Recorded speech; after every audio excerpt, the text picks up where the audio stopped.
Teaching children with autism to tie their shoes is in some ways really complicated, but after teaching Lucas to tie his shoes and then many other clients, I have a system that works. So keep watching as I go over the steps to teach shoe tying.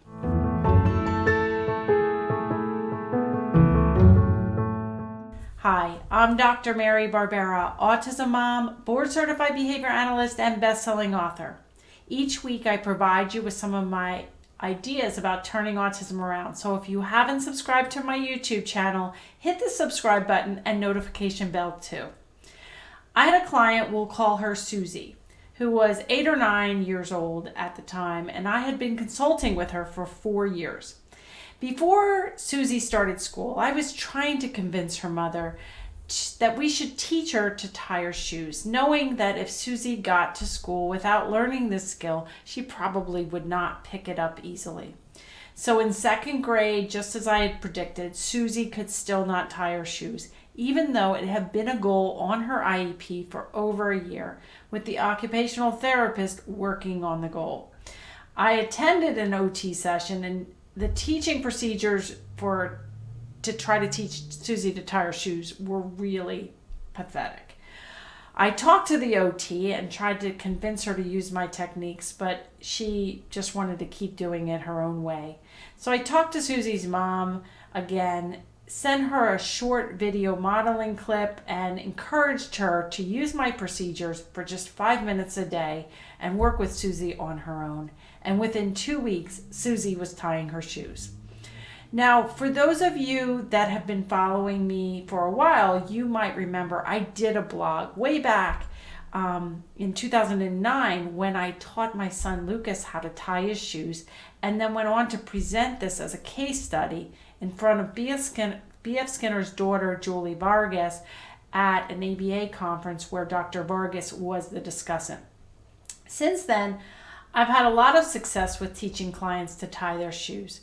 So today I want to go over the few steps for you to learn how to teach your child or client how to tie his or her shoes too.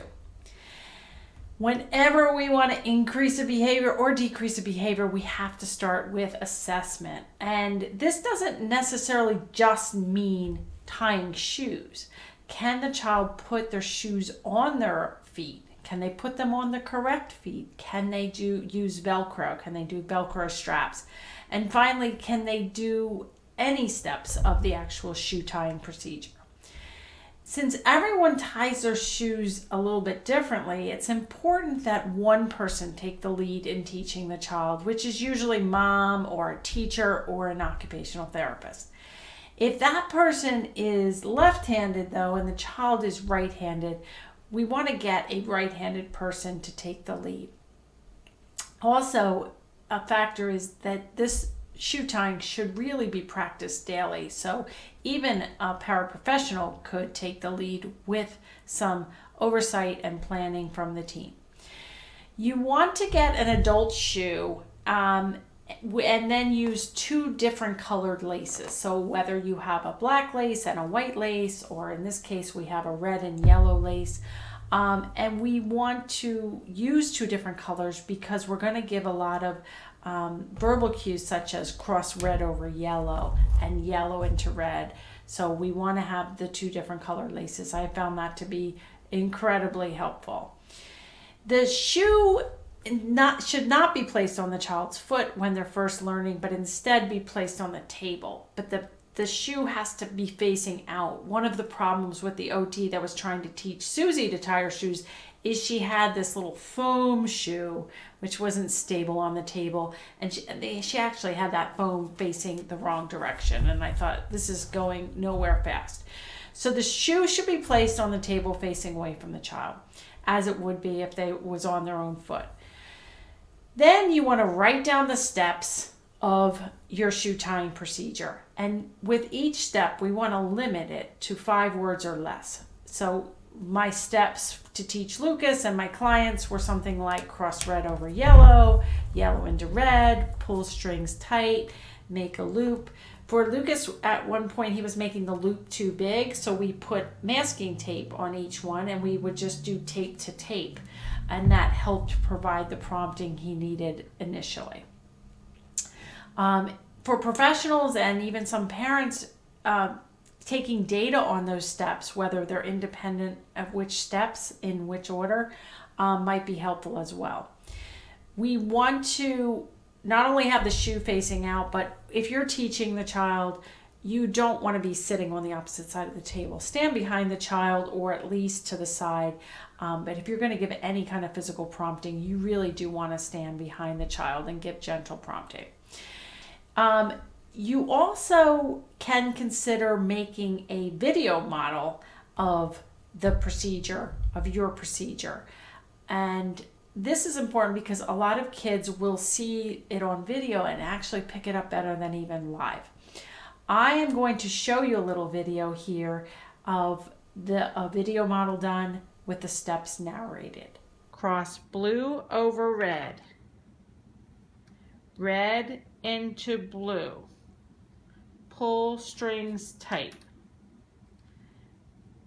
loop red, around red, push blue through, pull blue bow, pull bows tight.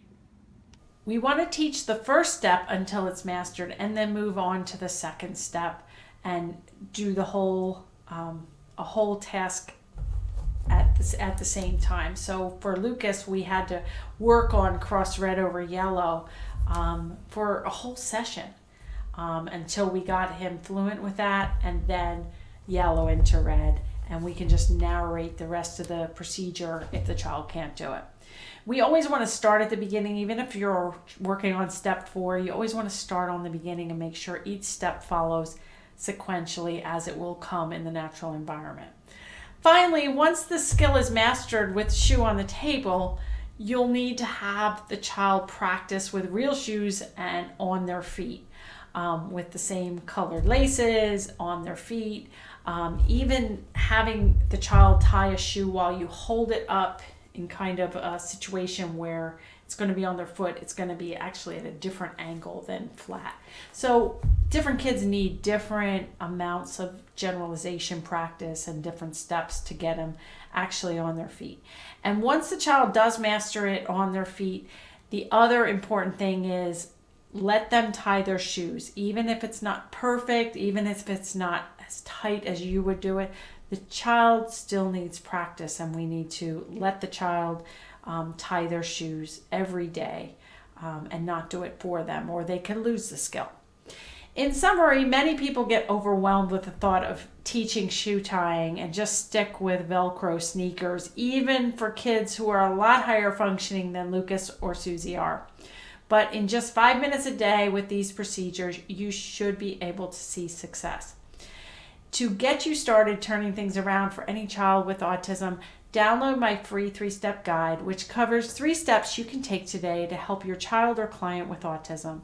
Whether you're a novice parent or a seasoned autism professional, I know you'll find this guide helpful.